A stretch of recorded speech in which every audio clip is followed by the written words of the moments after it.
काफी मतभेद भी है हम दोनों के बीच में। और अभी पिछले 1.5-2 सालों से तो हम अलग अलग ही रह रहे हैं। उनकी पत्नी ने रंजीत रंजन ने कहा है कि मुझे पप्पू यादव से लगभग 1.5-2 वर्षों से कोई लेना देना नहीं है। कह रही हैं कि भाई हमारा कोई वास्ता नहीं है या इस तरह की बात हमारे परिवार का वास्ता नहीं है।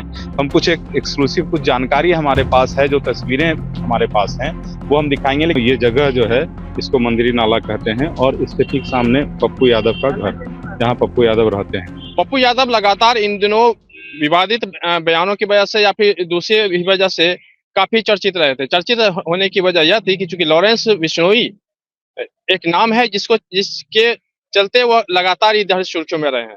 वजह यह है कि उन्होंने लॉरेंस बिश्नोई के खिलाफ उन्होंने ट्वीट किया था और उस पे उन्होंने सोशल मीडिया पे एक पोस्ट किया था, जिसके बाद उसकी काफी चर्चा हुई।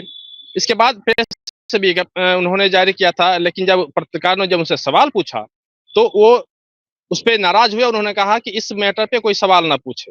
हालांकि कुछ दिन तक ये चुप्पी बनी रही, लेकिन कुछ दिन के बाद फिर वह एक बार फिर से चर्चा में आए और उन्होंने कहा कि अब मैं जा रहा हूं मुंबई और देखता हूं जिसको जो करना है करे। हालांकि उन्होंने कुछ आपत्तिजनक शब्द भी यूज किए थे, जिसे मैं नहीं कह सकता हूं। लेकिन अब एक बार फिर से अब जो चर्चा का विषय है वो कुछ दूसरी बात है। उनकी पत्नी ने रंजीत रंजन ने कहा है कि मुझे पप्पू यादव से लगभग 1.5-2 वर्षों से कोई लेना देना नहीं है, मेरा कोई वास्ता नहीं है। उनके उस किसी भी मैटर से हमें कोई लेना देना नहीं है। क्या वाकई में लेना देना नहीं है? हम इस मुद्दे पे बात करेंगे। हमारे साथ अमर उजाला की बिहार हेड हैं कुमार जितेंद्र ज्योति सर हैं। इनसे बात करेंगे कि आखिर क्या वाकई में जो रंजीत रंजन जो कह रही हैं कि हमारा 1.5-2 सालों से उनसे कोई लेना देना नहीं है, क्या वाकई में लेना देना नहीं है या फिर इसकी इस तरह का बयान देने के पीछे कोई दूसरी बात? सर क्या लगता है ये अभी जो रंजन ने जो बयान दिया है, इसका क्या मतलब है? देखिए, सबसे पहले मैं जिस जगह पे खड़ा हूँ उसकी बात मैं उसको बता देना चाहता हूँ। ये जगह जो है इसको मंदिरी नाला कहते हैं और इसके ठीक सामने पप्पू यादव का घर है, जहाँ पप्पू यादव रहते हैं। ये पप्पू यादव का जो आवासीय क्षेत्र पटना का वो है।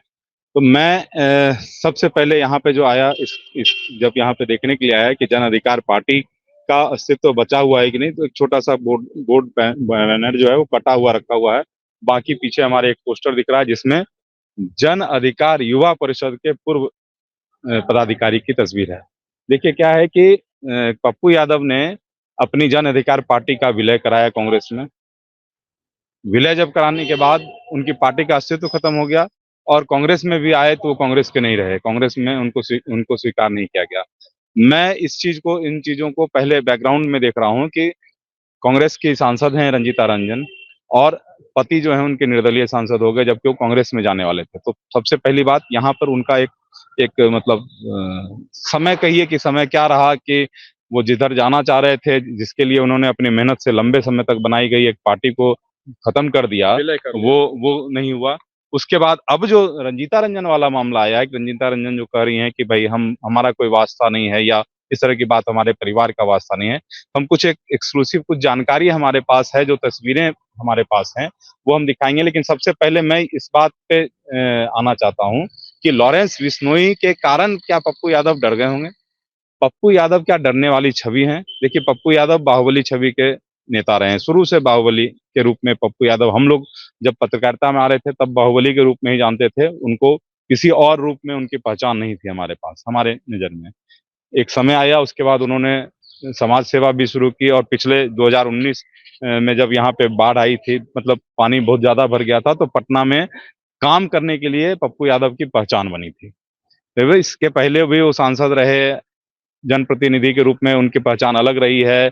पटना से दिल्ली तक जो अस्पतालों में खास करके जो गरीब बीमार लोग हैं उनके इलाज के संबंध में जो करते रहे हैं, वो सभी बातें खबरों में रहती हैं। लेकिन पप्पू यादव का जो अभी वाला फेज चल रहा है वो थोड़ा दूसरा है। आप सोच के देखिए कि एक बाहुबली के रूप में जिसकी पहचान थी, वो आदमी लॉरेंस बिश्नोई से डर रहा है। लॉरेंस बिश्नोई कौन है? लॉरेंस बिश्नोई बाबा सिद्दीकी की हत्या में जिसका नाम है वो लॉरेंस बिश्नोई है, जिसने सलमान खान, बॉलीवुड के जो खान ब्रदर्स हैं उनका जो मतलब सल्लू भाई हैं, उनको धमका दिया है। और सल्लू भाई जो है सलमान खान जो है वो कहीं ना कहीं डरे हुए नजर आ रहे हैं।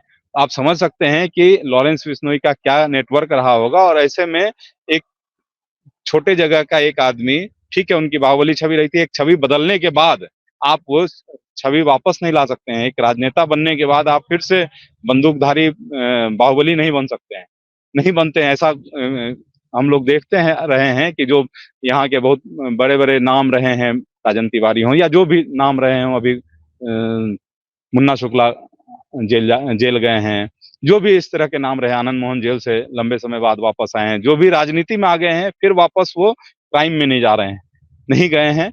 अब क्राइम में उनके किसी का बैकग्राउंड हो तो हम लोग कोई अंदर से कुछ कर रहे हो तो मैं इससे बता नहीं सकता। तो लेकिन मैं जो समझ रहा हूँ वो यही है कि पप्पू यादव वापस बाहुबली छवि नहीं बना सकते हैं। और पप्पू यादव अगर बाहुबली छवि नहीं बना सकते हैं तो लॉरेंस बिश्नोई का जो नेटवर्क है, लॉरेंस बिश्नोई जो उन्होंने पिछले दिनों एक ऑडियो दिया हम लोगों को, मीडिया को दिया कि भाई मुझे धमकी मिल रही है या मुझे ऐसा कहा गया है, तो ठीक है उसकी आवाज और उसका क्या है। उसके बाद तत्काल आया कि हम सुरक्षा जांच चाहते हैं, सुरक्षा बढ़ाना चाहते हैं, सब चीजें हैं। पप्पू यादव डर गए हैं, वो स्वीकार नहीं करेंगे कि हम डर गए हैं। लेकिन मैं रंजीता रंजन का जो बयान आया उसको इसलिए कह रहा हूं कि वो थोड़ा सा डरा हुआ बयान कह सकता हूं मैं, इसलिए कि पप्पू यादव अपना डर नहीं दिखा सकते हैं, लेकिन रंजीता रंजन ने भी डर नहीं दिखाया है। लेकिन कुल मिला के वही बात कही है कि हमारा हमारा और हमारे बच्चों का इस पूरे प्रकरण से कोई वास्ता नहीं है। देखिए प्रकरण से वास्ता नहीं है या है, हम एक एक्सक्लूसिव कुछ जानकारी है जो पहले उन्होंने ही जारी किया था। अगर ये रिश्ता खत्म हो गया है, कुछ लोग को लग रहा है कि तलाक की स्थिति में है। मेरे पास ये तस्वीर है, ये सुख की तस्वीर है जो टीम जो हमारी दिखा देगी। ये सुख की तस्वीर है, जब ये सुख का दिन है, ये अप्रैल की तस्वीर है, इसी साल अप्रैल की तस्वीर है, जिसमें रंजीता रंजन के मायके में कुछ एक फंक्शन है जिसमें पप्पू यादव गए हुए हैं। उसके बाद हमारे पास एक तस्वीर है जो दिखा रही है कि पप्पू यादव के पिता के निधन पर भी रंजीता रंजन आई थी। 10-12 दिन का जो कार्यक्रम रहता है उसमें भी आई थी। देखिए अगर 24-24 घंटे आप रह रही हैं पूर्णिया में, उनके आवास पे रह रही हैं, जो सरकारी जो आवास है उनका, जो जो पूर्णिया में आवास है उस पे वो रह रही हैं, आप कैसे कह सकते हैं कि हमारा 1.5 साल से रिश्ता नहीं है? रिश्ता है और इसको तलाक के रूप में हम भी नहीं चाहेंगे कि कन्वर्ट हो। और ये तलाक के रूप में एक प्रेम संबंध नहीं, प्रेम संबंध इतना साल का, वो प्रेम संबंध से शादी शुरू हुई थी, तो वो किसी भी हालत में तलाक की तरफ नहीं जा रहा है। ये जानकारी मैं स्पष्ट कर दे रहा हूं कि कोई तलाक जैसी बात नहीं होगी। ऐसे ऐसे कोई ये व्यवस्था अभी कोई ऐसी कोई चर्चा नहीं है, न वो पूर्णिया में है, न पटना में है, न दिल्ली में है। दिल्ली में भी जो जिस आवास पे दोनों जब एक जगह होते हैं तो एक जगह ही होते हैं। ऐसा नहीं है कि एक का आवास वहां एक का आवास वहां है तो एक वहां और एक वहां रह रहे हैं। तो न दिल्ली में ऐसा होता है, पटना तो कम आती है रंजीता रंजन, लेकिन जब पूर्णिया आई तो पूर्णिया में अभी सितंबर में जब आई तो साथ में थी। तो किसी भी हालत में मैं ये स्पष्ट करना चाहता हूं कि किसी भी हालत में ऐसा नहीं संभव है कि अभी तलाक जैसी बात आए। हाँ, लॉरेंस बिश्नोई का जो मामला है जिसके कारण ये स्थिति बनी है, तो मैं कह सकता हूं कि ऐसा हो रहा है, ऐसा हो सकता है कि ये हो रहा हो कि भाई लॉरेंस बिश्नोई के कारण जो डर बना हो वो कुछ इस तरह का बन रहा हो। तो इसका मतलब ये समझा जाए कि जो उन्होंने बयान दिया, इनडायरेक्ट में कहीं ना कहीं ये बात लॉरेंस बिश्नोई तक पहुंचाने की है कि हमको सबसे मतलब नहीं है, ताकि हम और हमारे बच्चे सुरक्षित रह सके। हाँ, निश्चित रूप से ऐसी ऐसी ही बात का कुछ हम लोग मान सकते हैं कि ऐसा हो रहा होगा कि भाई लॉरेंस लॉरेंस लॉरेंस बिश्नोई का जो मामला है, लॉरेंस बिश्नोई का जो मामला है ना, कि लॉरेंस बिश्नोई का जो नेटवर्क है उसका डर जो है वो कहीं ना कहीं मन में होगा, किसी को भी लगेगा। कोई चाहे अगर क्रिमिनल होते, एकदम स्पष्ट रूप से क्रिमिनल होते, भाई हमारे पास AK-47 से लेके सब कुछ है और हम ध्वस्त करने के लिए निकल जाएंगे, बोलना एक राजनेता का बोलना। और वही बात उन्होंने बाद में कही भी कि भाई एक पॉलिटिकल बयान है, ये एक पॉलिटिकल बयान है, ये पॉलिटिकल बयान के अलावा कुछ नहीं है। तो बोलने के पीछे लॉजिक यही है कि भाई हम कोई सच में चुनौती नहीं देने जा रहे हैं, क्योंकि अब हम कोई क्रिमिनल नहीं। वो बोल नहीं सकते हैं कि मैं पहले क्रिमिनल था अब नहीं हूँ, तो वो क्या बोल रहे हैं? वो पहले क्या थे वो नहीं बोल रहे हैं, वो कह रहे हैं कि पहले बोले कि हम देख लेंगे, 24 घंटे के अंदर बर्बाद कर देंगे। लेकिन उन्होंने फिर से जो बैकग्राउंड मतलब बैक टू पवेलियन वाला जो पैटर्न पकड़ा, उसके पीछे बस वही कारण है कि वो नहीं कह सकते हैं कि भाई मैं पहले क्रिमिनल था, मैं फिर से क्रिमिनल बन के इनको बता दूंगा। अच्छा, दूसरी बात, जब पत्रकार ने जब उनसे सवाल पूछा तो वो काफी मैंने क्रोधित हो गया। उन्होंने कहा कि आपको पहले मैं बता चुका हूँ पीसी शुरू होने से पहले कि हम इस मैटर पे हम कुछ नहीं बोलेंगे। आपको मना कर दिया था, इसके बाद आप सवाल पूछ रहे हैं, आप ये अच्छा नहीं कर रहे हैं। तो क्या लगता है कि उस समय क्या फोन आया था? जो भी हुआ है वो जिस समय उन्होंने पहला बयान दिया कि 24 घंटे में बता दूंगा, और जिस समय उन्होंने बयान दिया कि ऐसी ये राजनीतिक बयान है, और उसके बाद उस समय जो उन्होंने पत्रकारों को मना कर दिया कि नहीं ऐसी कोई बातचीत हम नहीं करेंगे इस मुद्दे पर, इसी दौरान सब कुछ हुआ है। जो ऑडियो वाली बात है वो सब बाद की बात हो सकती है, उसका वो फैक्चुअल चीज चेक करने का है। लेकिन अगर कुछ हुआ होगा, संदेश आया हो, मैसेज आया हो, कॉल आया हो, जो भी हुआ होगा ये उसी समय हुआ होगा। हम लोग दीपावली और छठ के माहौल में जब सब जगह ये चल रहा है, मतलब माहौल इस तरह का बना गया है कि हम लोग देख रहे हैं कि सब जगह दीपावली की तैयारी, लक्ष्मी जी की पूजा की तैयारी चल रही है, और बिहार में छठ है। तो उस समय तैयारी के बीच में जब ये खबर आई है कि पप्पू यादव और रंजीता रंजन के बीच में कुछ चल रहा है या तलाक होने की स्थिति हो सकती है, तलाक जैसी कोई बात नहीं है, ये मैं स्पष्ट बता दे रहा हूँ कि तलाक जैसी कोई बात नहीं है। पर परिस्थितियों के अनुसार जो बिश्नोई गैंग का जो डर है कहीं न कहीं उस बात का है कि भाई मैं महिला हूँ, वो महिला है, उनका बच्चा, उनको संभालना है, सब कुछ चीजें हैं, और इसलिए वो ऐसा कह सकती हैं। और इसमें मैं समझता हूँ, मेरा अपना जो अनुभव है, जो पारिवारिक जो चीजों को मैं देख रहा हूँ, जो भी समझता हूँ, उसके हिसाब से हो सकता है कि ऐसा कहा भी गया हो कि आप ऐसा बोल दीजिए। अच्छा, उन्होंने जो कहा कि हमें अब विशेष सुरक्षा मिले, और पहले तो उन्होंने नीतीश कुमार पे भी कुछ तीखा कहा, और फिर वो नॉर्मल हो गए कि अब सरकार चाहे तो मुझे सुरक्षा मुहैया कराए, नहीं कराए, ये सरकार की मर्जी है। इसको लेकर क्या कहें? देखिए क्या है कि इसको लेके क्या कहेंगे, सुरक्षा मुहैया कराना, देखिए जिनके पास बहुत ज्यादा सुरक्षा थी वो भी बच गए, वो भी चले गए। हम लोगों ने इस देश में देखा है, हम लोगों ने इस देश में देखा है कि चाहे कितनी बड़ी सुरक्षा हो, इससे सुरक्षा से कुछ नहीं होता है। अब प्रधानमंत्री की सुरक्षा एक अलग चीज है लेवल पे, बाकी सुरक्षा प्रधानमंत्री ही थे जब हत्या हुई थी, हमारे ही देश में हुई। तो जब ऐसा होता है तब आप कहते हैं कि Y+ था, ये था, वो था, तब भी ऐसा हो गया, Z+ था। ऐसा कुछ नहीं है। सुरक्षा जिसको मानना होता है वो भारत में असुरक्षा की स्थिति कहीं पर भी हो सकती है, इस पर मैं नहीं आऊंगा। लेकिन जो राजनीतिक कारण से उन्होंने जो भी कारण रहा है, सुरक्षा की उनकी आदत रही है, एक अच्छी सुरक्षा के बीच में रहने की आदत रही है बीच बीच में।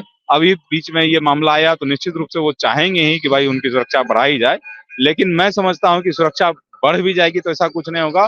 और ये इतना अभी वो इतना बड़ा मैं नहीं समझ रहा हूँ कि वो जिसको सलमान खान से दिक्कत होगी या उस पूरे बड़े समूह से दिक्कत होगी, वो पप्पू यादव को आके डिस्टर्ब करने आएगा इस नाम पे कि वो उन्होंने बयान दिया। वो बयान ऐसे देते रहे हैं, और कई लोग ऐसे हैं जो बयान देते हैं, और आगे भी बयान आ सकता है, क्योंकि पप्पू यादव वाले प्रकरण में जो उलटफेर अचानक होता गया कि आज उन्होंने बयान दिया, कल उन्होंने बयान वापस लिया, फिर उन्होंने सुरक्षा की मांग की, उसके बाद उनकी पत्नी ने सका। तो इसलिए मैं देख रहा हूँ कि कई लोग जो बोलने वाले हैं, बड़े बोले हैं, वो भी चुप हो गए हैं। ये एक असर दिख रहा है। तो कुल मिला के ये समझें कि जो बातें अभी जो चल रही हैं, पहली बात उन्होंने जो पत्रकारों को टोका, दूसरी बात रंजित रंजन ने जो कहा कि हमें इससे मतलब नहीं, और फिर इन्होंने सुरक्षा की जो बात कही, तो कुल मिलाकर कहें तो कहीं ना कहीं दिल में एक डर सा है।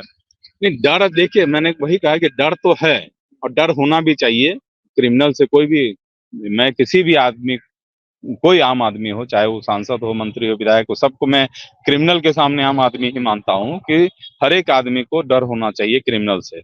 अगर वो क्रिमिनल है, अगर उसने बाबा सिद्दीकी की हत्या की, अगर उसने सलमान खान को धमकी दी है, तो निश्चित रूप से पप्पू यादव को भी डर लगा होगा, और डर लगा होगा तभी ऐसा उन्होंने कहा, क्योंकि वो अब अगर वो पहले क्रिमिनल उतने बड़े थे जितना हम लोग जानते हैं बाहुबली के रूप में, तो वो आज क्रिमिनल नहीं है, ये भी हम लोग जानते हैं। आज वो समाज के लिए काम कर रहे हैं, बहुत बहुत ही नीचे के स्तर पे जाके वो काम करते हुए दिख जाते हैं, भीड़ में, पानी में, जहाँ पे हम लोगों ने किसी को, सांसद को, किसी को नहीं देखा है पानी में डूब के काम करते हुए।